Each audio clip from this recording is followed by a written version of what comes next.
in this video we're going to do a little painting and a little gluing, which is kind of dull, and I can understand why it gets speeded up so much. I'm not going to do that though. What I am going to do is show you this amazing figure from a Hasegawa F-16 and how well it fits into this Italeri cockpit. And did I really think about how I'd have to pronounce all these foreign names when I started this? No, I didn't. Here's my man sitting in the cockpit, and look at that. You just got to be happy that Hasegawa puts pilot figures in their kits. You got to be happy about that. Alright, here we are. You're going to notice that I did glue those wings on. Had to do it. You know, it's a compulsion. There's a little jar of paint there that is the AK 3rd generation. Could they possibly make the names of these paints a little shorter? I'm going to start shortening them. Okay, that's the AK paint. This is a Revell number 1 camel hair brush, and we're just going to start slopping this on. There is no feeling here whatsoever that this needs to be done with incredible neatness. This paint is not as advanced as it sounds. The name makes you think that it was, you know, NASA created this yesterday. But really, it's good paint, but I don't think it's advanced as the So Flat or the Pro Acryl or one of those. There's a lot of great paint coming out now because of the Warhammer craze, and a lot of great paint for brushing. This stuff's pretty good. It's not bad. Not bad.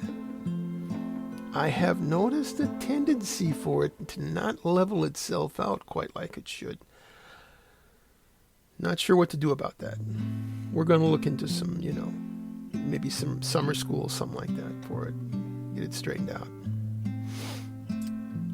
You'll notice the portion of the fuselage underneath the canopy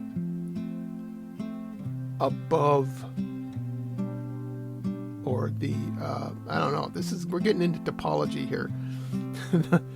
The cockpit on top, the top portion, that's going to be black. That's not gray. Here I am gesturing. That's black. It's going to be black. Okay, moving right along. The primary purpose of this particular video is gluing. Apparently, there's my man again. This is just awesome. I just love this. I just love it. Yeah, I don't know. I'm not a figure painter, but I think it turned out okay. My gluing methods have raised eyebrows all over the world. And it's not that strange, but the fact is I use an unusual cement. It's Micro Weld. Micro Weld has to be applied in large quantities. Now, this is going to lead to a certain amount of slopping. I've got this old, looks like a number 1 Humbrol red sable brush. I don't know what they did to those red sables to get their fur to curl up like that. I don't even want to think about it. But once they got done with them and their fur was curled, they made them into brushes. And I took one of them and used it for cement. And it's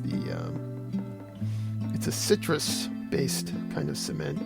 It works differently, and that's why I'm going to the trouble to make this video and demonstrate it. You got to slop it on there in large amounts, and if you are having pleasant dreams about Tamiya extra thin and applying the cement in teensy quantities from a teensy little brush, this ain't your bag, man. You apply it here like it's, you know, like it's going out of style. Here's the cockpit. This is something I want to mention here. That cockpit is just plunked in there. I'm not gluing it at all. There's no adhesive holding it in. It just plunks in. This is something I learned a long time ago. Those cockpits can definitely foul up the assembly. And if you can get it to just sit in there without having to be glued, do that. And this is a kit where it works. You can just plunk it in. And you put 2 coats of the cement on all the mating surfaces. 2 wet, sloppy coats. Don't worry about getting it on a surface that's going to show, because if you don't touch it, if you're not a compulsive fixer and you don't get in there and try to fix it, it'll be fine. It'll just evaporate. Don't stick your finger in it, though. And you'll be, of course, guilty of creating the well-known thumbprint.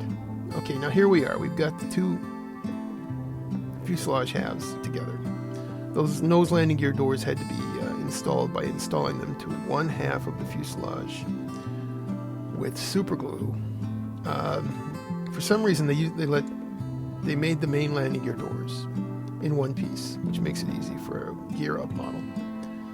There's an example of slapping the paint where it doesn't belong. The glue where it doesn't belong, but like I said, it doesn't matter. Just leave it alone, it'll be fine. Evaporates, it's fine. Now I'm putting this heavy coat on there of the glue, and I'm going to the other part, the other mating surface, and I'm going to put that on there. Like I was saying, for some reason they put the main landing gear doors together so you don't have to glue them together. They need to be cut apart to have the gear down. But the nose landing gear, bless their hearts, they left that in 3 pieces. If you can put that on after you've got the fuselage assembled, then you're a better man than I am. I have to glue it to the side, to the fuselage half. And it didn't fit all that well, but fortunately we've got a plan for that. We're going to get to that in a subsequent video. Notice I'm putting on 2 wet coats. Again, this is how this works. You put on a wet coat of the cement. Quick like a bunny, you put on a second wet coat. Put on enough cement that it gets the... Well, what you have to do, I'm sure you know what I'm talking about, gentlemen. You got to wait till it's runny. Runny and sloppy, and then you're ready to get busy. Slam those parts together, as I'm about to do. Do not wait around. Don't go have lunch. Because as I said, the cement evaporates. It dries. If you don't get it in there, get it wet, get it sloppy, and then get busy. Shove those parts together right then. You're not going to have you're not going to have a good time. 2 coats on all the mating surfaces. And once you have those 2 coats in place, then you have to move quickly to put the parts together. Now, of course, this is tricky because you can always get a thumbprint in there. It ain't the end of the world, though. You can sand it out. Okay, we got those parts in there. We got that going on. Now comes our secret weapon. The fit on this kit, lovely. The fit on this kit is terrible. So we need a secret weapon, and here it is, the clamp. I bought these clamps at Sears years ago, but you can get them online. You can get them at Menards. You can get them at, I don't know, just about anywhere. Those clamps, I believe there are probably a trillion clamps like that in the world. You might just find them laying by the side of the road now. I mean,